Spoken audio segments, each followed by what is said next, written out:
Assalamualaikum warahmatullahi wabarakatuh. Waalaikumsalam warahmatullahi wabarakatuh.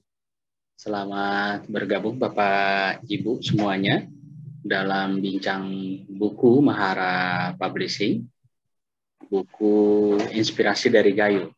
Jadi buku ini berisi tentang petani dan penyuluh inspiratif yang ditulis oleh Pak Patan Muhammad Taufik. Beliau ini produktif sekali menulis di Aceh dan beliau saat ini sebagai ASN di Pemkab Aceh Tengah. Pertama sekali kita bersyukur pada Allah Subhanahu Wa Taala yang masih melimpahkan rahmatnya sehingga kita bisa ikut pada kesempatan kali ini, dan tidak lupa salawat kita sampaikan kepada Nabi kita, Nabi besar Muhammad SAW. Nah, baik Bapak Ibu, saya pikir saya tidak akan memperpanjang mukadimah. Langsung saja kita serahkan ke Pak Patan sebagai pertanyaan pembuka nih, Pak Patan. Jadi apa yang mendorong Pak Patan menulis buku inspirasi dari Gayo ini? Nah, kemudian buku ini bercerita tentang apa sebetulnya? Ya, silakan Pak Patan. Nanti akan ada barangkali ada tanggapan, ada pertanyaan dari teman-teman. Silakan. Ya. Assalamualaikum warahmatullahi wabarakatuh. Waalaikumsalam warahmatullahi wabarakatuh. Terima kasih atas kesempatan yang diberikan ini untuk bergabung secara online. Menjawab pertanyaan dari Saudara Yusradi tentang motivasi dari saya menerbitkan buku Inspirasi dari Gayo ini. Yang pertama, bahwa sejak saya aktif kembali menulis di berbagai media, saya sudah menulis mungkin 2000-an tulisan atau artikel. Kemudian dari artikel-artikel tersebut, saya bisa kelompok-kelompokkan menjadi beberapa bagian. Yang pertama mungkin artikel saya tentang sosok inspiratif. Karena waktu itu saya bekerja di lingkup pertanian, maka sosok inspiratif yang saya angkat melalui tulisan-tulisan saya ini adalah sosok inspiratif di bidang pertanian, baik itu petani atau pelaku usaha maupun penyuluh pertanian yang bertugas membina para petani. Kemudian kelompok yang kedua adalah catatan perjalanan. Itu adalah tulisan-tulisan yang terkait dengan hasil kunjungan saya ke berbagai daerah. Tentunya yang terkait dengan pertanian. Seperti saya pernah mengunjungi daerah Batu, Jawa Timur, Pasuruan, kemudian di Pengalengan, Bandung, kemudian di Solo, Sumatera Barat, juga di Brastagi, Sumatera Utara. Beberapa hasil dari liputan kunjungan saya tersebut kemudian juga saya angkat menjadi tulisan. Kemudian selanjutnya adalah kelompok tentang tulisan tentang pengetahuan praktis tentang pertanian. Misalnya masalah pupuk, budidaya, kemudian akses informasi bagi petani, kemudian juga pengalaman-pengalaman dari petani maupun penyuluh tentang apa yang sudah mereka kerjakan di lapangan. Selanjutnya, selain saya menulis fokus tentang pertanian dan ketahanan pangan, saya juga sesekali menulis tentang fiksi, yaitu cerpen dan puisi. Beberapa cerpen saya juga sudah dimuat di beberapa media online, termasuk di Kompasiana. Berangkat dari situ, kemudian waktu itu tahun 2015, saya dihubungi oleh Saudara Yusradi dari Mahara Publishing yang mengatakan bahwa kalau tulisan itu dibiarkan berserakan di berbagai media, mungkin sayang nantinya. Padahal dengan kita mengupload tulisan kita di media, sebenarnya itu juga sudah menyimpan. Karena dengan sistem digital sekarang, tulisan yang kita tulis hari ini 10-20 tahun yang akan datang juga masih bisa diakses. Namun demikian, saya juga menyahuti positif apa yang disampaikan oleh Saudara Yusradi waktu itu, bahwa sebaiknya tulisan-tulisan saya dijadikan sebuah buku, kemudian diterbitkan. Alhamdulillah, kemudian satu kelompok, yaitu kelompok tulisan tentang sosok-sosok inspiratif dari dataran tinggi Gayo, tentunya yang terkait dengan pertanian, baik itu petaninya maupun penyuluhnya, atau orang-orang lain yang terkait dengan pertanian. Kemudian saya kumpulkan menjadi satu, mungkin ada sekitar 30 atau 40 tulisan yang kemudian saya rangkum dalam buku Inspirasi dari Gayo jilid yang pertama. Karena masih ada banyak sosok-sosok lainnya yang juga sudah saya angkat melalui media, lewat tulisan di media, yang kebetulan juga belum tercover di buku Inspirasi dari Gayo jilid pertama ini. Dan saya sudah rencanakan untuk menerbitkan nanti buku Inspirasi dari Gayo jilid yang kedua nantinya. Tentunya untuk melengkapi buku Inspirasi dari Gayo jilid pertamanya. Kemudian motivasi saya mungkin menulis ini selain untuk artinya memberikan apresiasi kepada sosok-sosok pertanian yang saya katakan memiliki nilai lebih, juga sebagai motivasi bagi teman-teman penyuluh supaya tergerak hatinya untuk menulis. Karena penyuluh pertanian ini statusnya sebagai pegawai fungsional yang untuk kenaikan pangkatnya atau untuk kenaikan karirnya itu melalui angka kredit atau kredit poin. Nah, salah satu kredit poin yang terbesar bagi penyuluh adalah menulis. Karena menulis di media nasional itu angka kreditnya bisa mencapai 2.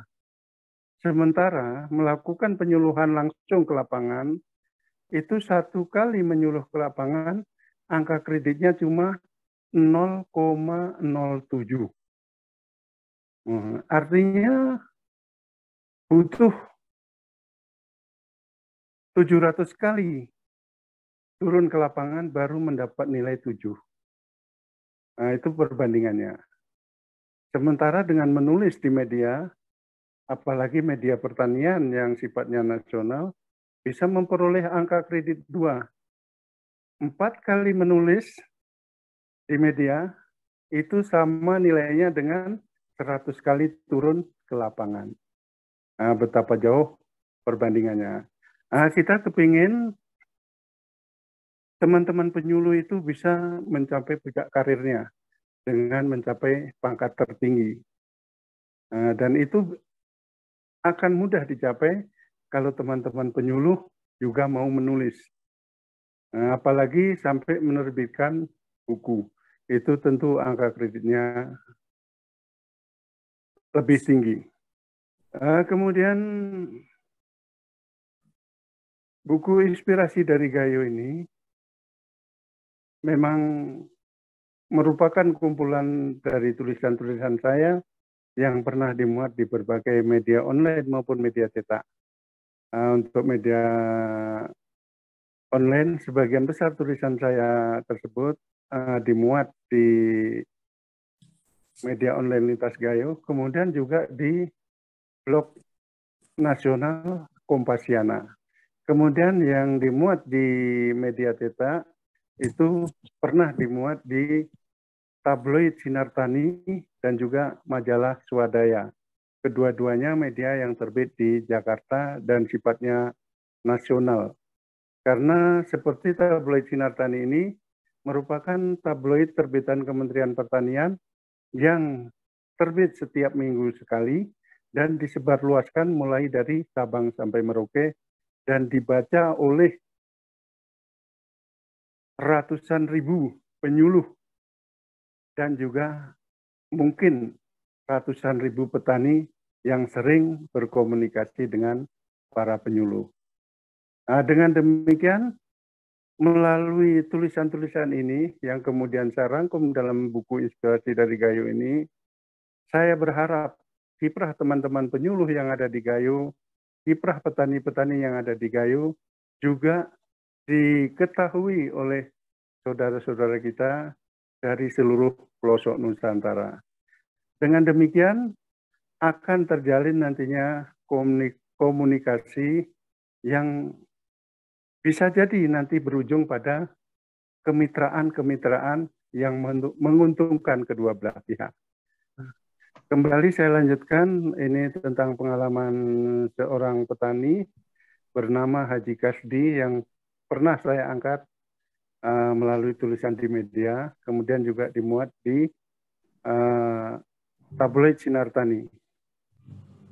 Beliau memfokuskan dirinya untuk menggeluti usaha di bidang pembibitan cabai atau perbenihan cabai dengan merek dagang Laodeng. Itu sebenarnya sudah terdaftar di Balai Sertifikasi Benih. Kemudian setelah saya angkat sosok beliau ke media, kemudian banyak saudara-saudara dari berbagai daerah itu menghubungi saya sebagai penulis untuk bisa dihubungkan dengan Pak Kasdi. Maksudnya kepingin mencoba benih atau bibit yang dikembangkan oleh Pak Kasdi. Artinya dalam skala kecil, apa yang saya tulis ini kemudian memberi manfaat. Selain bagi sosok yang saya tulis, juga kepada orang lain di berbagai daerah. Selain juga membuka peluang kemitraan seperti itu, juga bisa menjalin silaturahmi antar petani dari seluruh Indonesia. Salah satu motivasi saya kemudian tergerak menerbitkan buku ini. Kemudian karena untuk penerbitan buku ini juga butuh dana, kemudian saya juga mendapat bantuan dari beberapa teman, juga support dari keluarga, sehingga buku ini bisa diterbitkan walaupun dalam jumlah atau volume terbatas. Alhamdulillah, buku ini sebagian memang langsung dipesan oleh para peminat, tapi sebagian lagi kemudian saya sumbangkan ke berbagai perpustakaan dan taman baca, mulai dari Aceh, Sumatera Utara, Tangerang, Lampung, Jambi, Yogyakarta, Surabaya, Bandung, dan sebagainya. Saya berharap dengan menyebarnya buku saya tersebut, informasi tentang pertanian, tentang sosok-sosok inspiratif petani dan penyuluh dari Gayo ini akan semakin dikenal oleh masyarakat luas. Dan ini sebagai contoh juga bahwa apa yang saya tulis ini juga mendapat respon dari publik, itu ketika saya menulis sosok tentang penyuluh yang bernama Edi Wahyuni, kemudian direspon oleh salah satu broadcast nasional, yaitu SCTP, yang kemudian mengangkat tulisan saya tersebut sebagai sebuah tayangan di layar kaca. Dan itu sudah tayang pada bulan Oktober tahun 2015. Nah, kebetulan saya juga ikut membantu pada saat proses syutingnya. Nah, padahal kalau saya dengar dari teman-teman, untuk mendatangkan broadcast nasional untuk membuat liputan di daerah, itu dibutuhkan banyak sekali biaya. Tapi saya bisa mendatangkan mereka hanya bermodal sebuah tulisan. Nah, kemudian dengan munculnya penyuluh kita dalam tayangan televisi nasional, tentunya potensi pertanian dan juga sumber daya manusia pertanian di Gayo ini semakin dikenal di seluruh Indonesia. Nah, mungkin sementara itu yang dapat saya sampaikan terkait dengan motivasi saya menerbitkan buku inspirasi dari Gayo ini. Baik, terima kasih Pak Patan atas sharingnya yang luar biasa ya. Jadi jarang-jarang ini orang seperti Pak Patan ini yang terus konsisten meneliti orang-orang inspiratif, kemudian tokoh-tokoh berprestasi, kemudian menulis, yang akhirnya mempublikasikan di media, dan ini dampaknya luar biasa ya. Kita berikan dulu aplaus buat Pak Patan ini ya. Oke. Baik Bapak Ibu sekalian, barangkali ada yang mau ngasih tanggapan atau pertanyaan ke Pak Patan terkait buku yang beliau tulis, Inspirasi dari Gayo, kumpulan tulisan tentang petani dan penyuluh inspiratif dari Gayo. Silakan.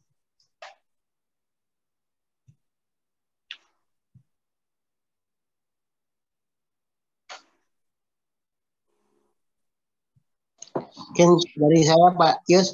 Ya, silakan. Perkenalkan diri Pak. Assalamualaikum warahmatullahi wabarakatuh. Waalaikumsalam warahmatullahi wabarakatuh. Saya Kamarudin Pak Patan. Ya. Ya, saya pun kebetulan dulu pernah ditulis sama Pak Patan. Ini terima kasih. Waktu dulu saya meluncurkan buku TTS, Pak Patan lah yang orang pertama yang mempublikasikan tulisan saya. Ini sangat berterima kasih saya kepada Pak Patan. Saya ingin tanya, dulu pernah saya tanya sama Pak Patan sebagai pengalaman, Pak, saya tanya sama Pak Patan, bagaimana caranya agar kita bisa menulis? Waktu itu Pak Patan menjawab dengan enteng, syaratnya katanya hanya membaca. Itu jawaban dari Pak Patan dulu. Jadi di sini saya ingin bertanya Pak, apakah bukunya bisa diperoleh di mana buku inspirasi dari Gayonya? Kemudian apakah kapan lagi kira-kira diterbitkan buku di jilid 2-nya? Itu saja mungkin dari saya Pak Patan. Dan saya akhiri wabillahi taufiq wal hidayah. Assalamualaikum warahmatullahi wabarakatuh. Waalaikumsalam warahmatullahi wabarakatuh. Terima kasih Pak Kamarudin.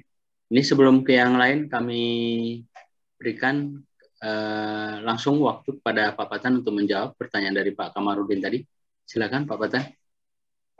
Terima kasih Pak Kamarudin. Nah, saya kebetulan juga kenal baik dengan beliau sebagai sosok muda yang sangat peduli dengan kebudayaan Gayo, dan sekarang beliau juga bergabung di Majelis Adat Gayo.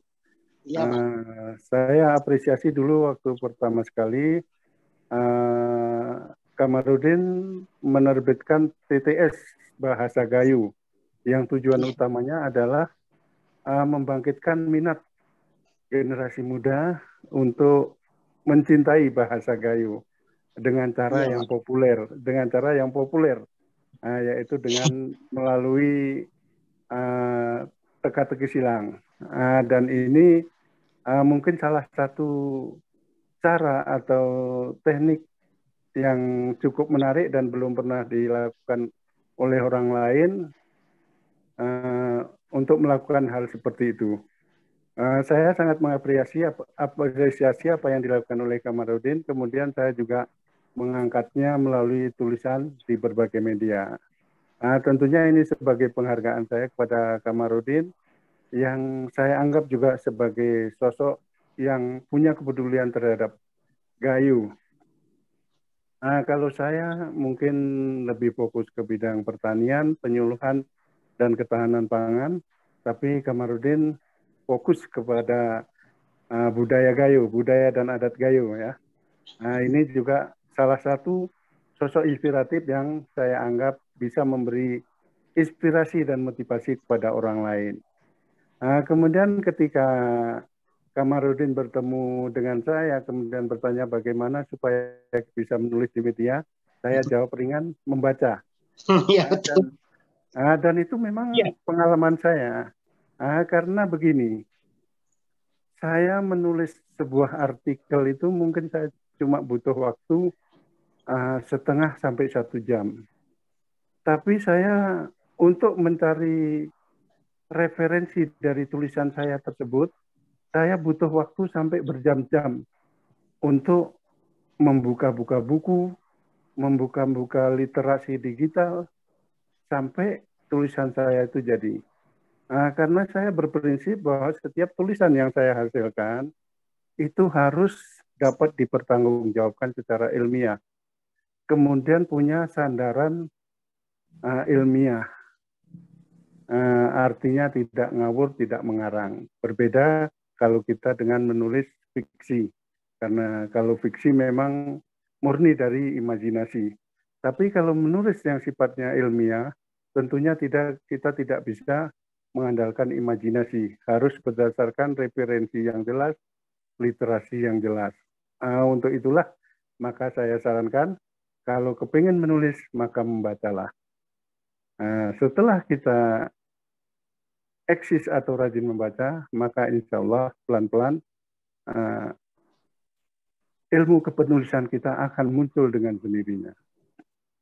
Kemudian dengan banyak membaca, kita akan tahu bagaimana gaya menulis dari penulis yang satu dengan yang lainnya, yang tentunya berbeda-beda, masing-masing punya ciri khas. Mungkin demikian Kamarudin. Kemudian karena buku Inspirasi dari Gayo ini sudah diterbitkan tahun 2015 yang lalu dan hanya diterbitkan sekitar 300 eksemplar, saat ini mungkin sudah tidak ada lagi stok. Tapi nanti untuk Kamarudin bisa saya berikan koleksi pribadi saya. Mungkin sudah agak rusak karena sering dibuka-buka. Tapi tidak apa-apa, nanti saya hadiahkan untuk Kamarudin.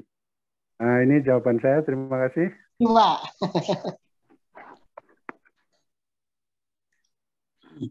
Ada satu pertanyaan yang belum terjawab, Pak Patan. Iya. Yang jilid 2 itu kapan kira-kira terbitnya?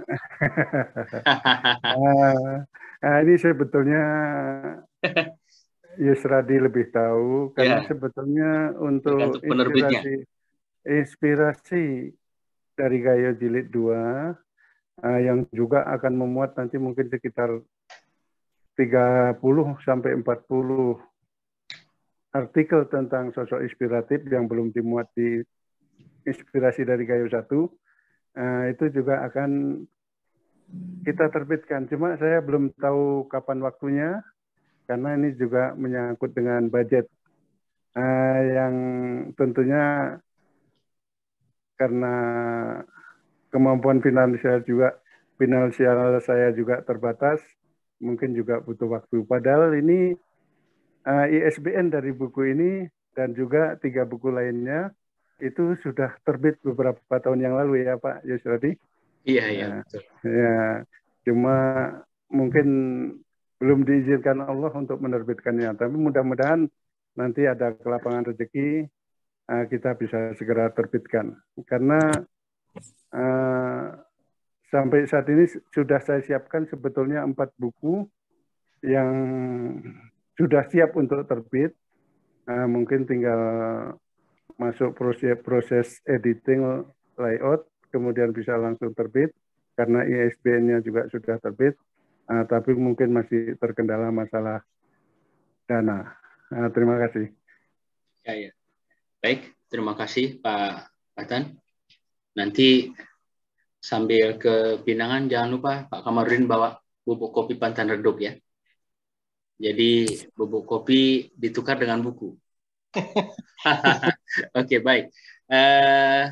Peserta bincang buku yang lain, ada tanggapan atau pertanyaan ke Pak Patan?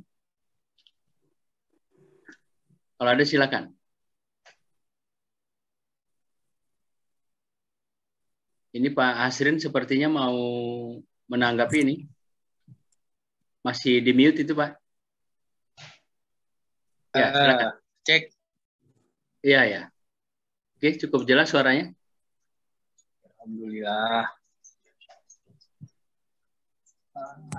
Baik, Pak Yusradi, ini sedikit tanggapan ya untuk Pak Patan. Kalau kami di sini mengenalnya Pak Arif. Ini. Assalamualaikum warahmatullahi wabarakatuh. Waalaikumsalam warahmatullahi wabarakatuh. Alhamdulillah. Terima kasih Ramani, terima kasih kepada Pak Yusradi ini yang begitu aktif terus mempublikasikan karya-karya anak negeri, terutama dari Tanah Gayo. Terima kasih nih Pak Yusradi. Ya, sama-sama Pak. Mudah-mudahan berkah. Dan sebenarnya kalau untuk Pak Patani, memang saya pun memang harus angkat jempol. Karena salah satu yang mendorong atau memotivasi saya juga untuk menulis dan untuk menerbitkan buku adalah beliau juga. Saya sembari duduk, saya malam-malam minggu duduk bersama, karena kebetulan memang rumah pun berdekatan, satu komplek.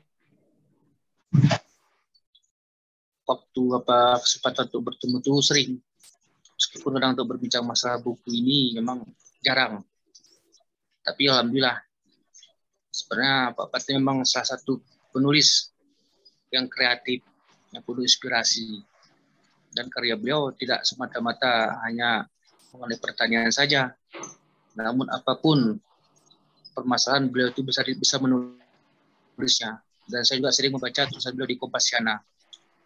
Dan ini juga sebenarnya ini merupakan salah satu inspirasi juga buat kita yang muda-muda ini untuk terus berkarya sebagaimana yang sudah pernah dilakukan oleh Pak Patan. Dan memang sepintas ada juga saya baca kisah-kisah beliau di buku Inspirasi dari Gayo, dan ini tentunya dapat mengangkat para penyuluh pertanian dan juga para petani-petani kita yang begitu inspiratif masyarakat di kancah nasional. Dan harapan kita seharusnya ini ada apresiasi lah dari pemerintah daerah, terutama ketika kita sebetulnya itu mengangkat sebuah kisah-kisah dari petani-petani kita yang begitu inspiratif. Seharusnya harapan kita pemerintah daerah adalah apresiasinya kepada para petani tersebut, termasuk pada para penulisnya. Sehingga kisah ini tidak hanya menjadi tulisan saja di sebuah buku, tapi juga benar-benar bisa menjadi inspirasi bagi pembacanya. Dan tentunya dengan dukungan pemerintah juga, seharusnya karya-karya ini tidak terbatas di beberapa pemilik saja, tapi kalau bisa karya yang luar biasa ini bisa dimiliki oleh semua, terutama instansi-instansi yang berkaitan dengan pertanian. Ini harapan kita. Dan kepada Pak Patan, saya salut, angkat jempol, karena beliau juga lah yang terus mendorong dan memotivasi saya juga dalam menulis. Jadi untuk Pak Patan luar biasa. Terima kasih Pak atas inspirasinya, atas tulisannya, atas motivasinya. Saya rasa cukup demikian Pak Yus. Kak Heri, Assalamualaikum warahmatullahi wabarakatuh. Waalaikumsalam warahmatullahi wabarakatuh. Ini ternyata banyak sekali yang terinspirasi nih oleh sosok Pak Patan melalui tulisannya dan dimotivasi langsung oleh Pak Patan. Salah satunya tetangga sekomplek, Pak Asrin ya. Nah, silakan Pak Patan ditanggapi. Terima kasih Pak Asrin Z yang kita kenal sebagai seorang pendidik yang juga punya kepedulian terhadap budaya dan adat Gayo seperti Kamarudin. Hanya saja aspek yang disoroti oleh Asrin lebih kepada masalah sastra Gayo, seperti yang beliau tulis dalam buku Tengkeh Gayo. Itu sesuatu yang sebenarnya saat ini sudah sangat langka, dan generasi muda sekarang, generasi muda Gayo saat ini banyak bahkan yang tidak tahu. Tapi dengan munculnya buku yang diterbitkan oleh saudara Hasrin ini, sedikit banyak akan membuka wawasan, juga membuka mata dari generasi muda Gayo bahwa sastra Gayo itu begitu luas, begitu kaya, namun hanya sedikit sekali yang punya kepedulian untuk mengangkatnya ke permukaan. Padahal kalau karya sastra Gayo ini, baik itu dalam bentuk pantun, baik itu dalam bentuk syair, maupun dalam cerita kekeberen, itu kalau diangkat luar biasa. Sama dengan sastra-sastra di daerah lain, seperti di Jawa, di Batak, di Sunda, dan sebagainya. Kalau di daerah lain mungkin sudah banyak yang mengangkatnya, tapi di daerah Gayo hanya sedikit sekali yang punya kepedulian tentang ini. Seperti yang disampaikan oleh saudara Hasrin Z, saya juga sepakat bahwa insan-insan inspiratif yang mau bersusah payah menyumbangkan pemikirannya untuk menulis tentang apapun, itu sudah selayaknya mendapatkan apresiasi. Namun bagi saya pribadi, apresiasi ini bukanlah tujuan utama. Karena bagi seorang penulis, penghargaan yang sejati itu adalah penghargaan dari pembacanya. Ketika tulisan kita dibaca, kemudian memberi manfaat, itu sebetulnya kebahagiaan yang tidak ternilai dengan apapun. Terima kasih atas support dari Pak Asrin. Semoga sukses selalu, dan saya harapkan ke depan juga akan muncul buku-buku lainnya dari Pak Asrin tentang apa saja, bisa saja tentang pendidikan, juga tentang budaya Gayo, tentang sastra Gayo, karena sesama pegiat literasi sering kita memang bertukar pikiran, baik itu di secara manual atau secara langsung, maupun melalui dunia maya atau media sosial.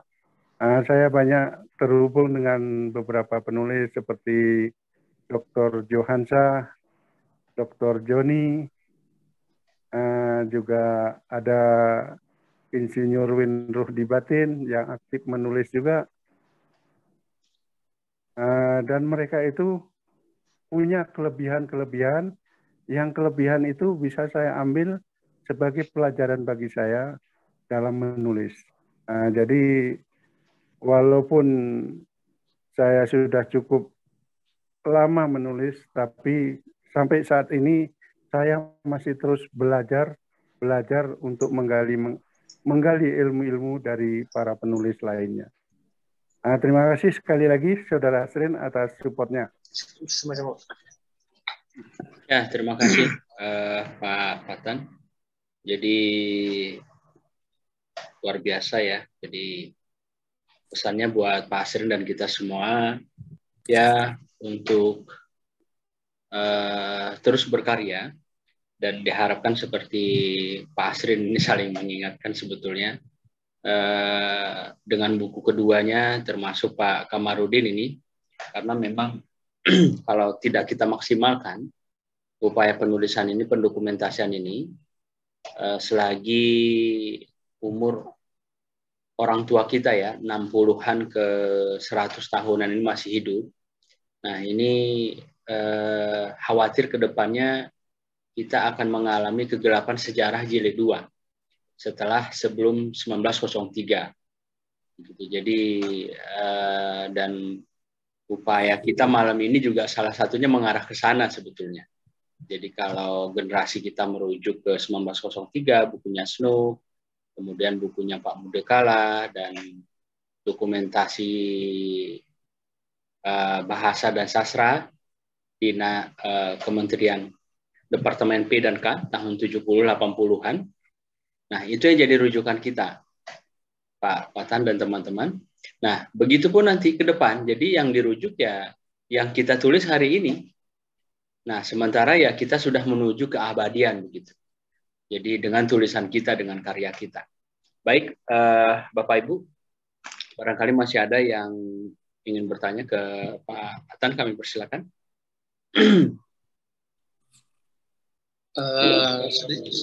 Sedikit Pak Yus, sekedar tambahan. Ya, terima kasih. Sebenarnya ada kisah yang menarik juga nih dengan Pak Patan ini. Karena beliau ini sering membuat di status di laman Facebook itu dengan sebutan pegawai renul. Sebenarnya ini perlu kita pertanyakan ini. Apa itu sebenarnya pegawai renul itu? Karena ini menjadi ciri khasnya. Ketika beliau menulis selalu mengatakan pegawai renul katanya. Dan ada kisah yang lucu juga. Akibat kalimat pegawai renul ini pernah saya juga hampir berselisih paham di media Facebook. Karena memutu kebetulan Pak Patan lewat, saya foto, saya posting. Jadi mungkin rekan-rekan beliau agak tersinggung ketika saya katakan ini pegawai renul. Ini perlu kita pertanyakan untuk saat ini Pak Yusradi. Kebetulan beliau di sini, apa sebenarnya maksud dari pegawai renul itu? Ya, jadi mau istilah beliau sering beliau gunakan ini. Terima kasih. Ya, jadi langsung ke orangnya biar jelas. Kita nggak dengar dari sumber ketiga ya. Kalau bahasa gayunya itu keni-mukeni. Nah ini saya juga penasaran nih Pak Patan. Sebetulnya renul ini apa ini? Kenapa sampai pegawai renul begitu ya? Silakan. Terima kasih. Jadi mungkin munculnya istilah renul itu karena memang saya berkaca pada realita bahwa saya berangkat menjadi pegawai negeri sipil itu hanya berijazahkan SMA. Sementara teman-teman lain saat ini mungkin pendidikannya sudah S1, S2, bahkan S3. Kemudian dengan posisi demikian, saya merasa bahwa status saya itu memang pegawai renul, artinya tidak punya pengaruh, tidak punya jabatan, tidak punya kewenangan. Itulah yang kemudian saya dengan bangga bahkan menyebut diri saya sebagai pegawai renul. Bahkan saat ini teman-teman di luar daerah yang tidak paham bahasa Gayo juga sering memanggil saya dengan Pak Renul, Pak Ren gitu. Tapi sebetulnya mungkin ada sedikit filosofi di balik sebutan renul tersebut. Sebetulnya awalnya ide memunculkan nama renul ini mungkin ada sedikit idealisme di situ. Jadi renul ini kalau awal-awalnya itu singkatan dari rajin dan efektif menulis, renul. Karena selama ini mungkin dari ratusan bahkan ribuan pegawai negeri mungkin hanya 1-2 yang aktif kemudian untuk mengaktualisasikan dirinya di dalam literasi ini.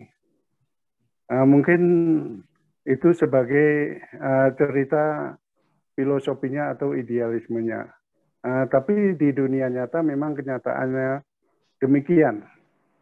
Sampai saat ini saya sudah bekerja sebagai pegawai negeri, sudah lebih dari 32 tahun, dan saya memang tidak ada keinginan untuk melanjutkan kuliah atau meraih S1 saya.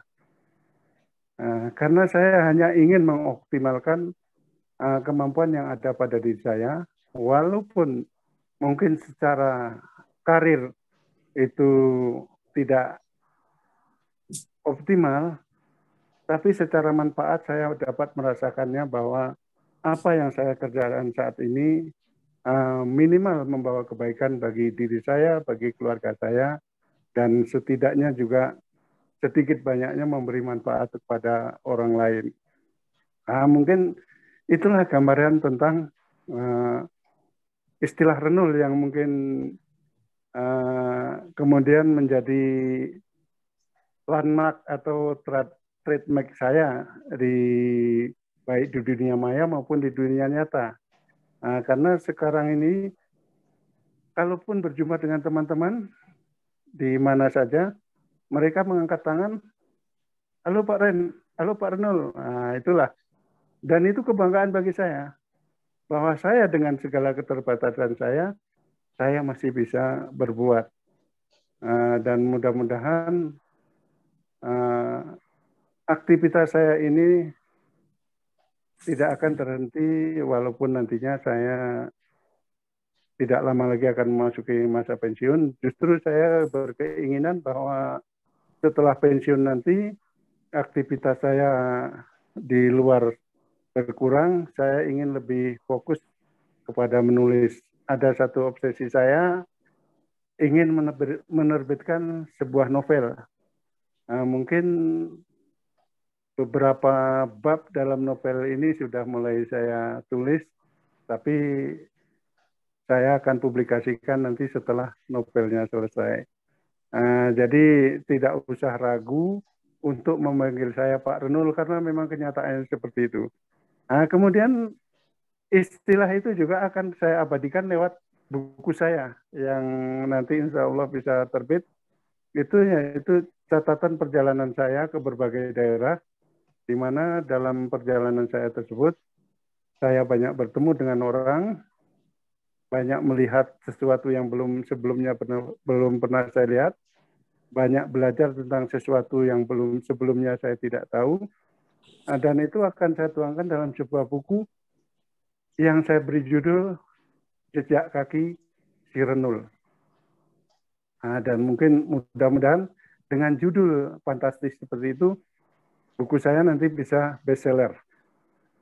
Amin. Tentunya Amin, ini amin. tentunya dengan dukungan penuh dari adik saya Yusradi bersama Mahara Publishing-nya. Sudah tidak penasaran lagi, saya rasa Pak Asrin, inilah mungkin latar belakang munculnya istilah seperti itu. Dan saya merasa bahwa saya menulis ini sebetulnya di luar kapasitas saya. Karena sebetulnya seperti Pak Asrin sendiri sudah menyandang gelar S2 ya. Kemudian yang lain juga ada sudah yang S3. Dan tulisan-tulisan mereka wajar saja kalau tulisan mereka itu sangat mantap. Sementara saya dengan pendidikan yang ala kadarnya ini, saya coba berbuat kira-kira yang bisa berguna atau bermanfaat bagi orang lain. Itu penjelasan saya. Terima kasih. Ya, ini kita langsung mendapat penjelasan dari orangnya langsung, Pak Asrin. Jadi kalau kita simpulkan bahwa memang Pak Patan ini orang yang rendah hati, ya, tawadu ya, walaupun disebut renul, tapi sesungguhnya melebihi renul itu. Dan buat saya bahwa nanti kalau ditanya orang, Pak Patan di luar, gimana Pak ngejanya renul? Bilang aja Mr. Ren, begitu, biar keren. Ya, Mr. Ren, gitu ya. Nah, kalau Gayo nggak apa-apa renul. Nah, tapi kalau di luar Mr. Ren. Nah, jadi sesungguhnya Mr. Ren ini lebih hebat kebermanfaatannya dari pejabat sekalipun. Nah, itu yang luar biasa karena menginspirasi banyak orang. Dan buat saya pribadi, ya itu tadi kata kuncinya, di tengah keterbatasan kita bisa menghebatkan diri, menghebatkan orang, membesarkan orang, itu sesungguhnya yang luar biasa. Kalau saya berpandangan seperti itu, Pak Asri. Apalagi memberikan manfaat lebih buat orang. Dan sebaliknya, ketika kita dikasih amanah, berupa jabatan, berupa materi, harta berlimpah, berupa ilmu, tapi yang kita kerjakan lebih kecil dari renul tadi, begitu. Nah, ini nggak ada apa-apanya sebetulnya. Nah, karena kan yang dinilai itu kebermanfaatannya. Jadi ini filosofi dari Mr. Ren ini luar biasa ya. Itu juga jadi pelajaran ke kita orang-orang muda supaya bagaimana mengikuti jejak Pak Patan ini untuk terus tawaduk begitu ya. Tawaduk kalau bahasa kita di sini makin misi makin relem begitu ya. Jadi makin berisi, makin nunduk dia. Nah, dengan terus memberikan kebermanfaatan. Makasih Pak Patan atas penjelasannya. Masih ada yang menanggapi, Bapak Ibu? Ini Pak Daud, apakah masih stay tune bersama kita nih di ruang layar ini? Ya. Atau dari Pak Kamarudin lagi, Pak Asrin, ada tanggapan?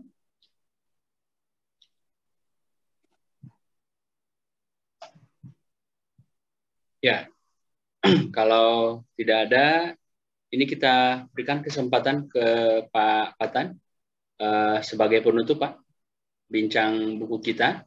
Dan insya Allah mudah-mudahan nanti diberikan kemudahan untuk buku yang sudah keluar ISBN-nya. Dan sama seperti ke Pak Asrin juga, ke Pak Kamarudin juga, saran saya ini dikirimkan saja terus naskahnya. Kita coba atur melalui pre-order begitu ya. Dan saya berprinsip jangan sampai ini tidak terbit. Tetap kita upayakan terbit. Bagaimanapun caranya, walaupun di tengah minimnya dukungan kolektif ya untuk pengembangan literasi khususnya di Gayo Alas ini. Silakan Pak Patan sebagai closing.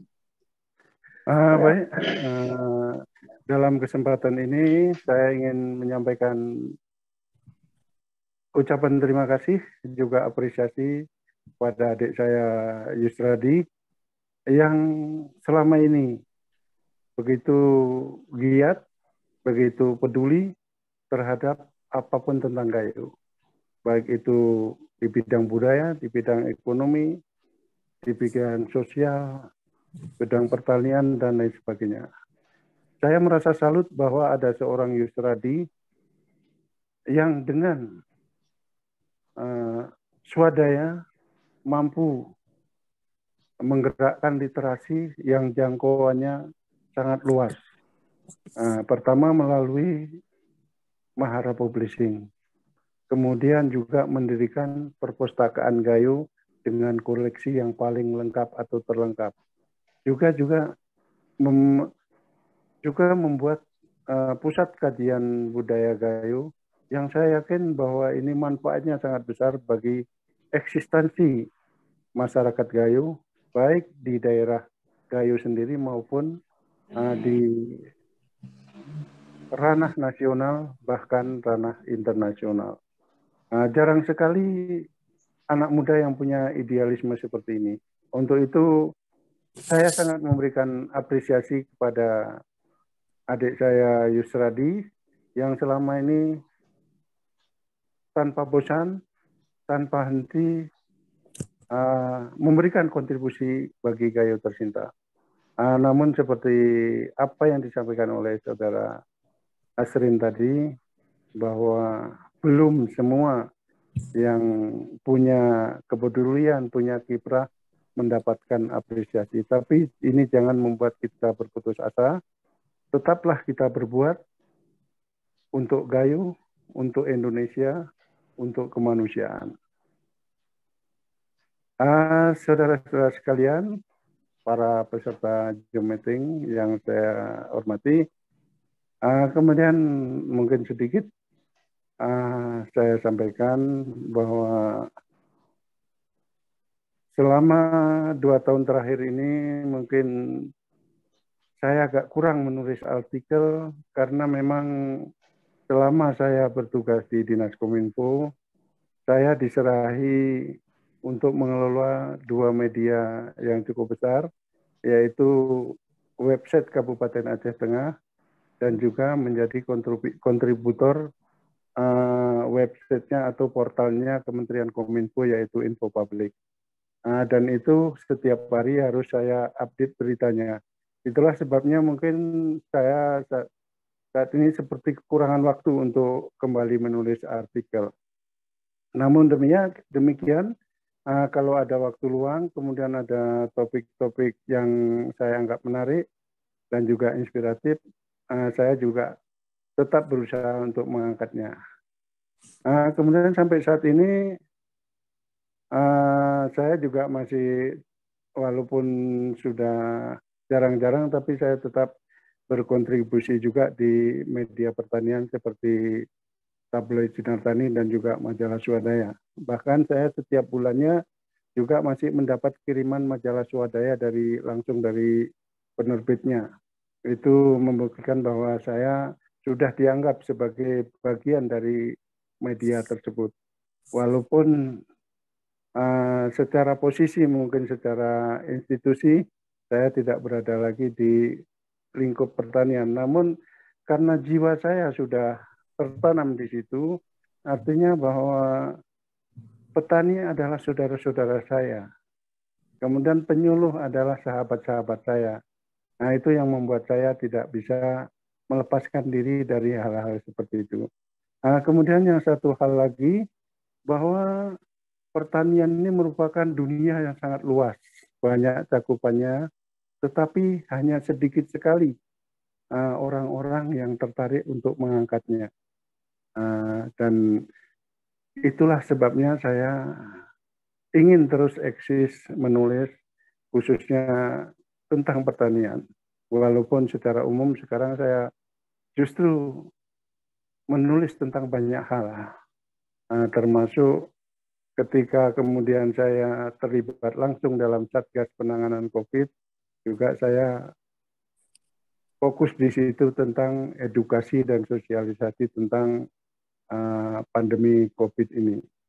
Dan alhamdulillah dengan meredanya COVID ini, mudah-mudahan aktivitas kita akan kembali seperti semula, kita bisa mengekspresikan imajinasi kita, pemikiran kita, kemudian olah pikir kita untuk bisa bermanfaat bagi orang lain.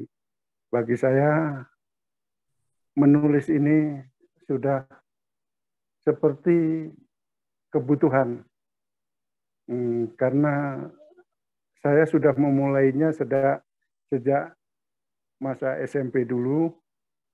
Mungkin walaupun waktu itu masih jarang-jarang, tapi saya juga pernah meloloskan tulisan-tulisan saya di majalah Bubu dan majalah Sri Kunjung.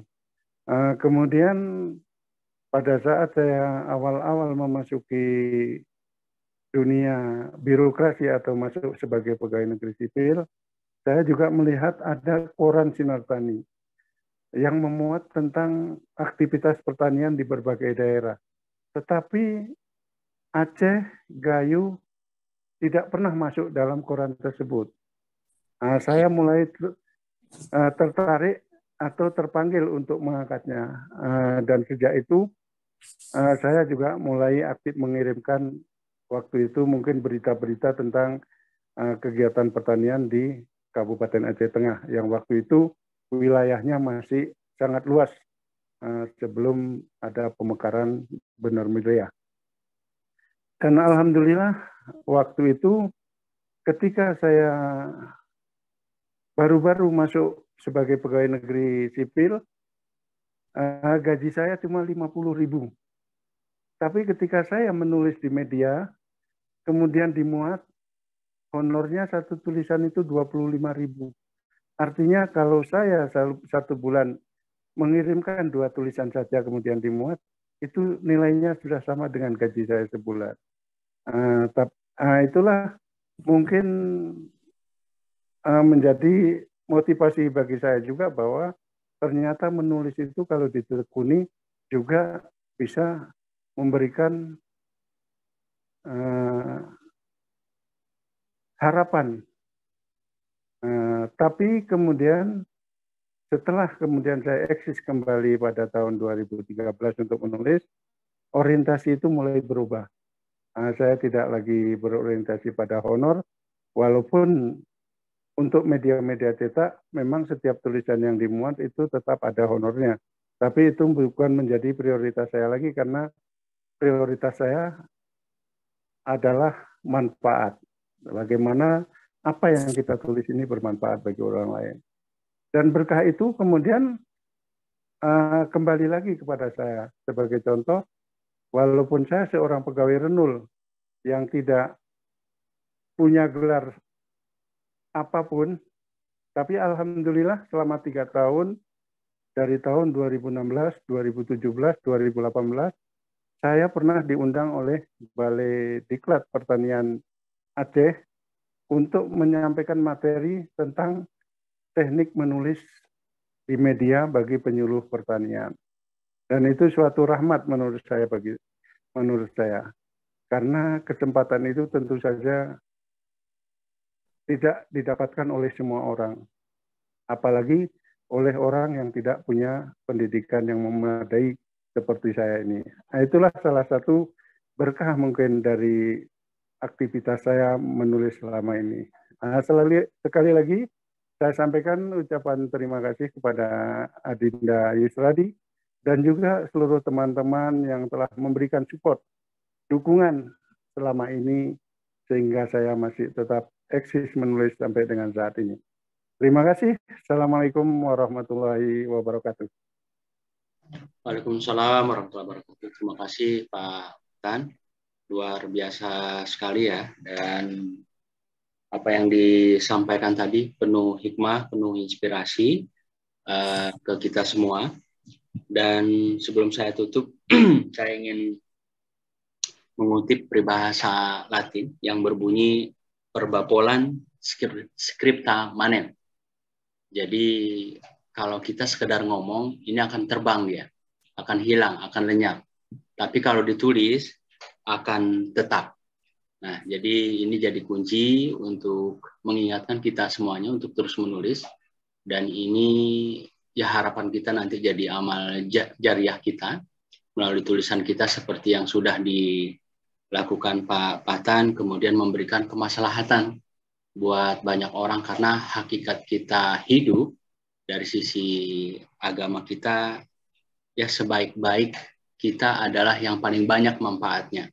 Walaupun dengan rendah hati tadi Pak Patan menyebut bahwa dirinya renul ya, tapi kemanfaatannya melebihi renul itu. Dan buat saya ini luar biasa karena kurang artinya ini di pemikiran saya sekali lagi kita pejabat ya, kemudian dianugerahi harta berlimpah, kemudian uang berlimpah, ilmu berlimpah, kesalehan pribadi dan sosial berlimpah, tapi kemanfaatannya kurang. Jadi teruslah jadi Mr. Ren, Pak Patan, Mr. Ren yang terus menjadi manfaat buat banyak orang dan menginspirasi banyak orang. Baik, Bapak Ibu, terima kasih sudah bergabung di Bincang Buku pada malam hari ini, dan ini insya Allah penulis yang lain juga kita fasilitasi seperti ini.